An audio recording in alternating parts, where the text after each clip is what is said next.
Dahil ba ni-rape ako? Dahil ba minolestya ako at ngayon nagbungay?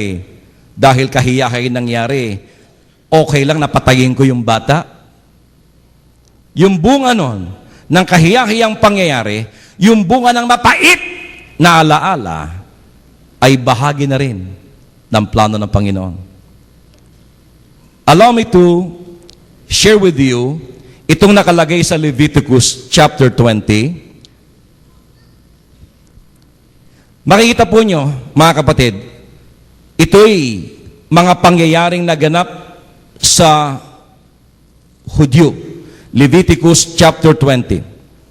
Dito po makikita po nyo. Yung pong mga guilty of incest, ang penalty sa mga Hudyo, death, kamatayan. Death penalty for the involved parties, but not for the child conceived in it. Pakinggan po nyo. Leviticus chapter 20 verse 11. Ang lalaking sumiping sa asawa ng kanyang ama. Grabe, no? Asawa ng tatay niya. Sinipingan niya. Marahil, ito'y pangalawang asawa ng tatay niya. Ang tawag doon, parang madrasta. Oh, siguro nag-asawa, hindi niya tunay na ina.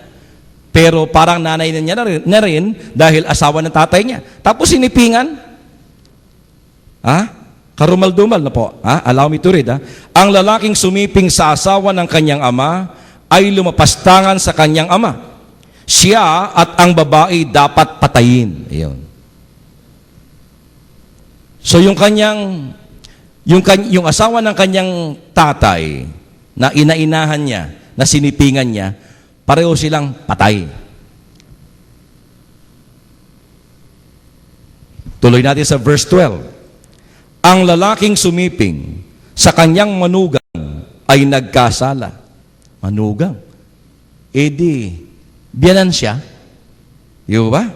Karumal-dumal po talaga ito. Nakakahiya, no? Ang lalaking sumiping sa kanyang manugang ay nagkasala at pareho silang papatayin.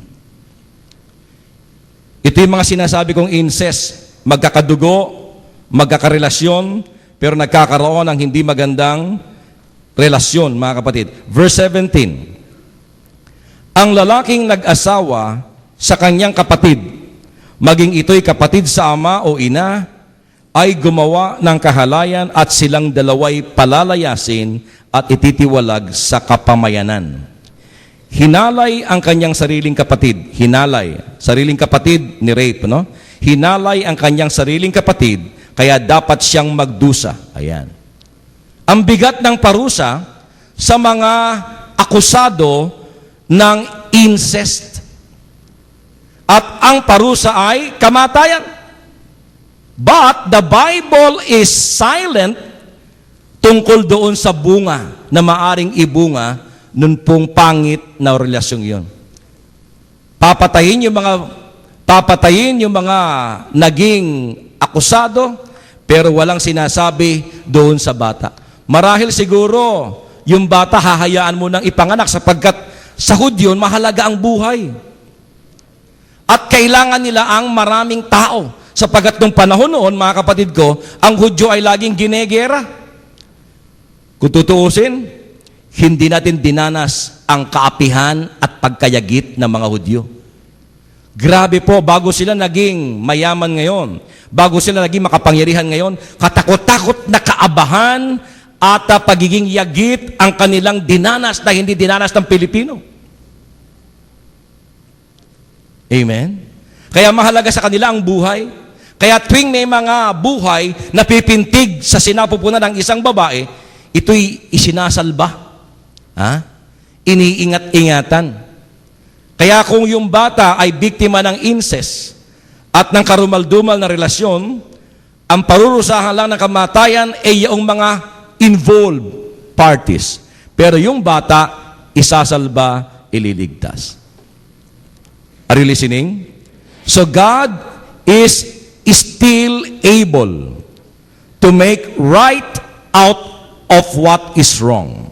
Because God, as the saying goes, writes straight in a crooked line. Kahit pangit ang pangyayari, kahit masaklap ang pangyayari, may magandang maaring gawin ang Diyos sa mga pangit na pangyayaring iyon, mga kapatid ko.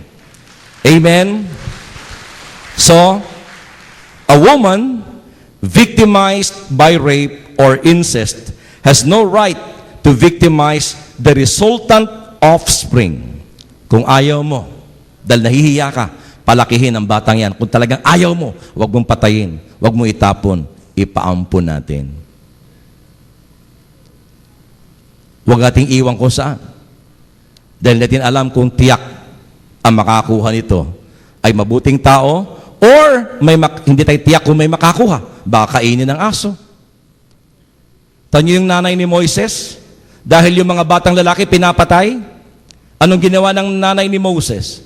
Pinaanod, inilagay sa isang basket si Moses at pinaanod doon sa river. At doon ipinaanod doon sa may naliligong prinsesa. Siniguro niya na may makakuha sa anak niya at ang makakakuha prinsesa. At lumaki si Moses sa pangangalaga ng isang prinsesa. Si Moses hindi pinatay ng kanyang ina. Hindi inilaglag si Moses ng kanyang nanay. Dahil nanganganib si Moses, ang ginawa, ipinabigay na lang sa kamay ng ibang tao, mga kapatid. Amen?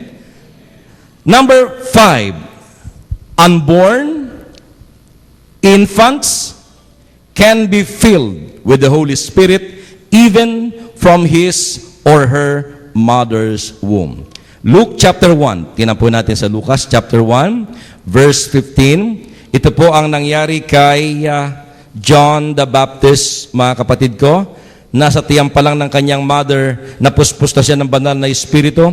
Lucas chapter 1, verse 15. And it says, ito po sabi, John chapter 1, verse 15. Iba, no? Nung batiin ni Mama Mary, si Elizabeth, lumukso si John the Baptist sa tinapupunan ng kanyang ina. Ito, Luke chapter 1, verse 41. Ayun. Nang marinig ni Elizabeth ang bati ni Maria, nagagalaw ang sanggol sa kanyang tiyan. Napuspos ng Espiritu Santo si Elizabeth at buong galak na sinabi, pinagpala ka sa mga babae at pinagpala rin ang dinadala mo sa iyong sinapupunan. So mga kapatid, nung batiin ni Mama Mary si Elizabeth, napuspos siya ng Holy Spirit at buong galak na sinabi at lumukso at nagagalaw ang sanggol sa kanyang sinapupunan. Amen? Kaya yung mga batang dinadala ng mga magulang sa kanilang sinapupunan, mga kapatid, ay binibigyan ng halaga ng ating Panginoon. At yan pa lamang sa tiyan ng kanyang ina, ay maaari na siyang puspusin ng banal na espiritu at italaga ang batang yan sa ikaluluwalhati ng ating pong Panginoon. Palakpakan natin ang Panginoon.